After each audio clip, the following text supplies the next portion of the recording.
It's easy to get complacent, to only bring your favorite weapons into each mission, and to never think outside the box. Sometimes you just have to take a chance on a weapon that you might not think is very good, and that's how you end up having a lot more fun. And that's why today, we're going to be talking about some weapons that I would consider to be underrated in Helldivers 2. I am basing this entirely off of what I see in-game and what I read online, including my own comment section, of course. So, if you disagree with me on whether or not these weapons are underrated, then you can just tell me. We're going to get started off with some primaries, and my first pick is the AR-23C Liberator Concussive. This is definitely one of my main picks for an underrated primary. Having a drum mag by default is a huge bonus, and the damage is still pretty great for a concussive weapon. It's been given several buffs in the last few months, making it and many other Liberator variants even better than they were before. This weapon can hold back a large wave of enemies while damaging them at the same time. Pretty impressive stuff for a weapon that I don't really see anyone taking into missions. Try it out next time you're fighting the bugs or the Illuminate, and plus it's just really fun to shoot, especially in first person. Next up, we have the AR-23A Liberator Carbine. And I know, this weapon has become a lot less underrated due to weapon customization, but I still want to talk about it. I used to really not like this weapon compared to the other Liberator variants. I always felt like I was wasting bullets on enemies because it fires so fast, but I've gotten used to it, and I really enjoy it now.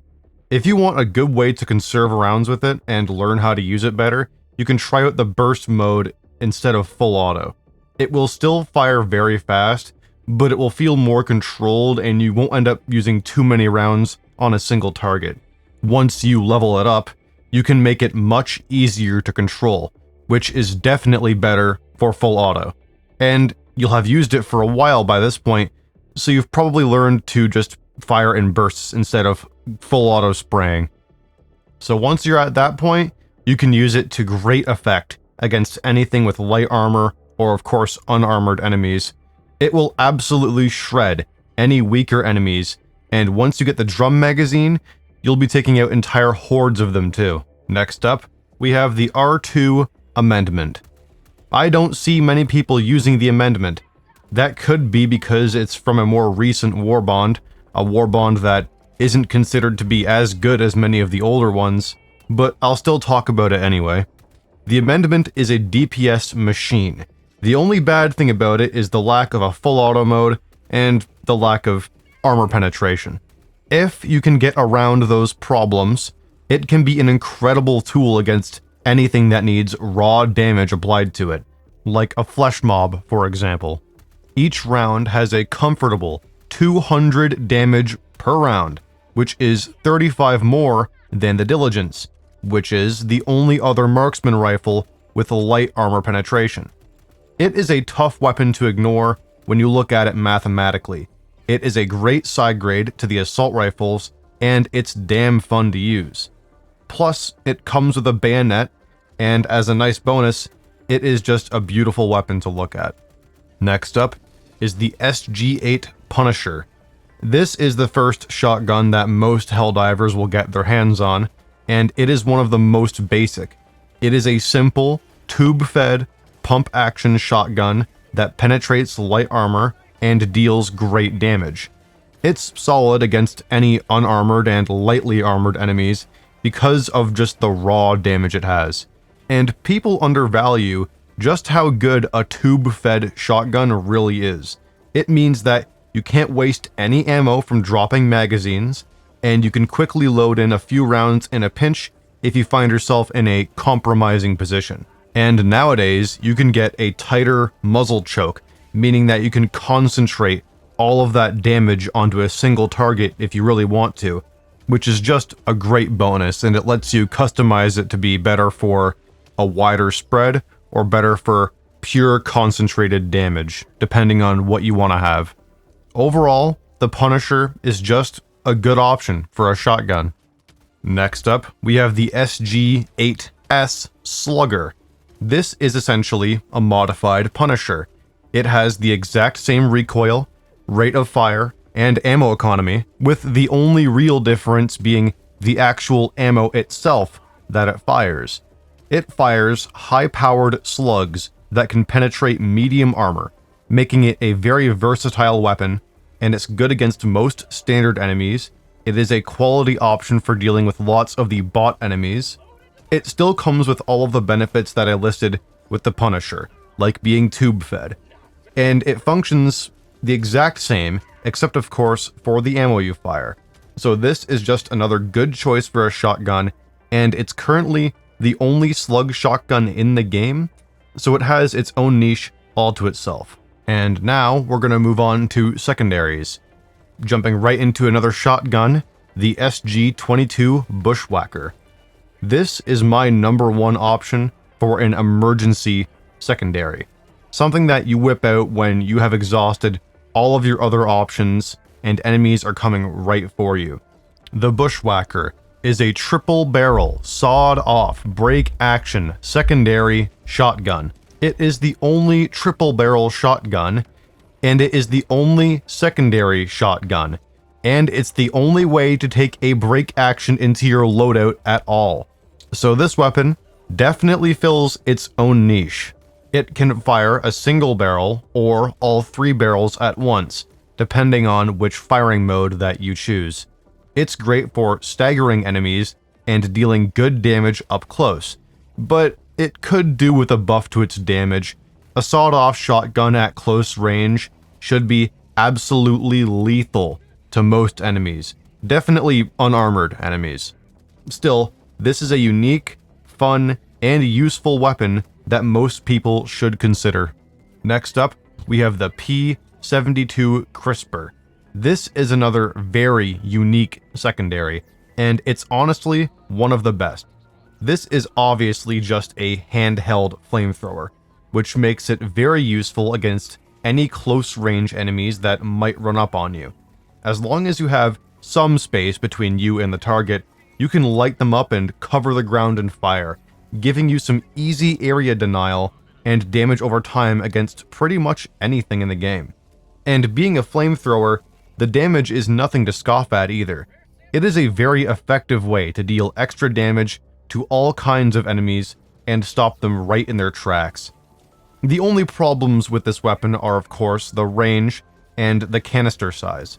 This thing is very tiny for a flamethrower, so it makes sense that it has very limited usage. The short range can be something of a problem, because you don't want to be at point blank when using a flamethrower, so you need to be at a certain distance for this weapon to be fully effective. Not point blank, but not far away enough where you can't attack the enemy. So it is best used as a deterrent.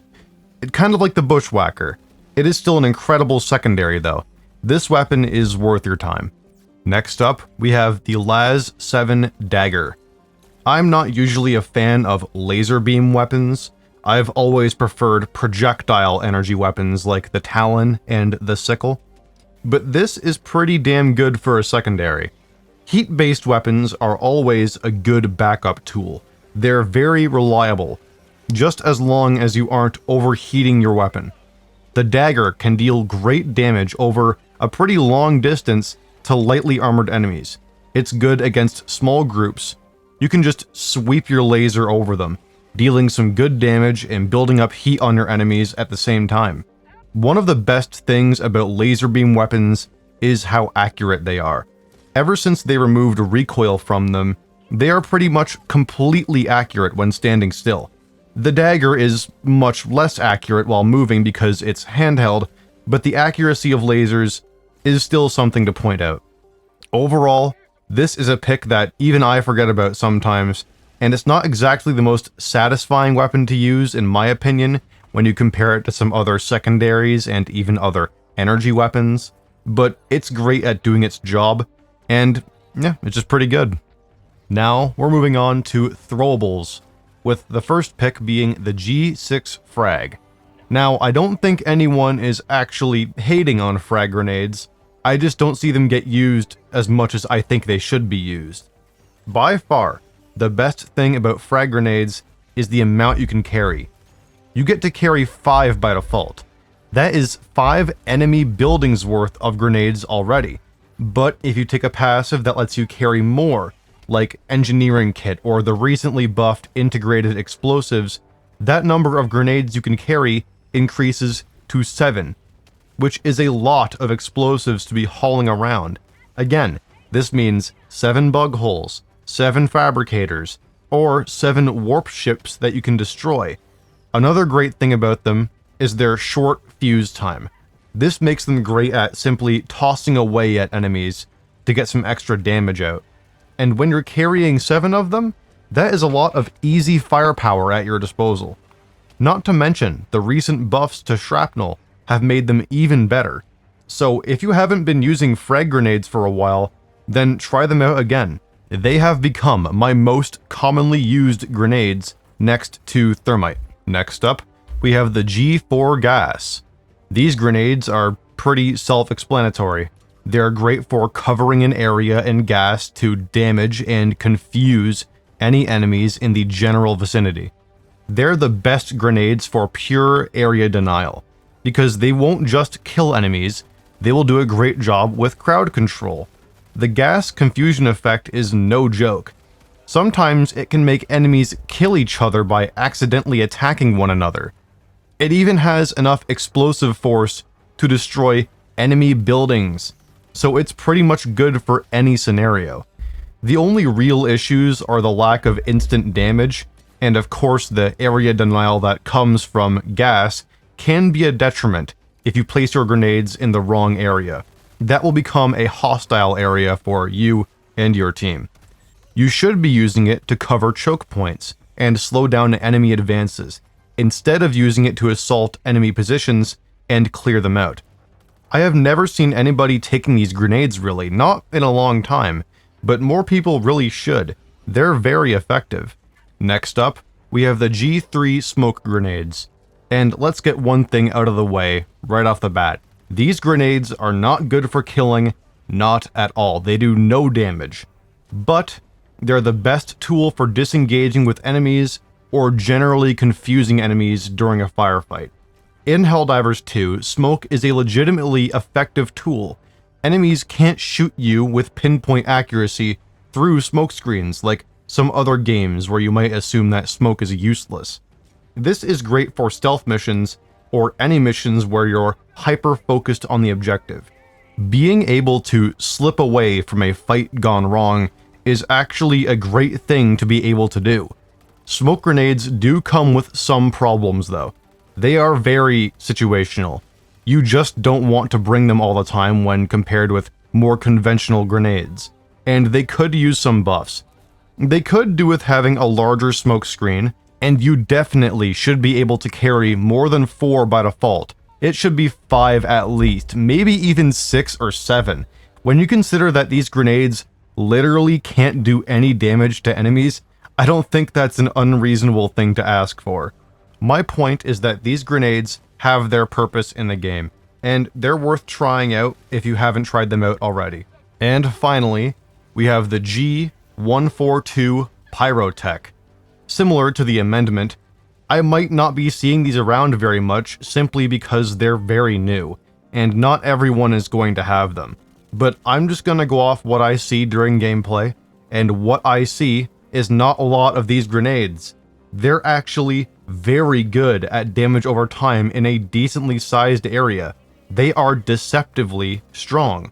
They are only listed as having medium penetration in-game, which is true for the initial explosion, but the fire projectiles that fire off of it are anti-tank. Yeah, anti-tank. This is an incendiary grenade that is capable of killing factory striders with AoE damage. That's just insane.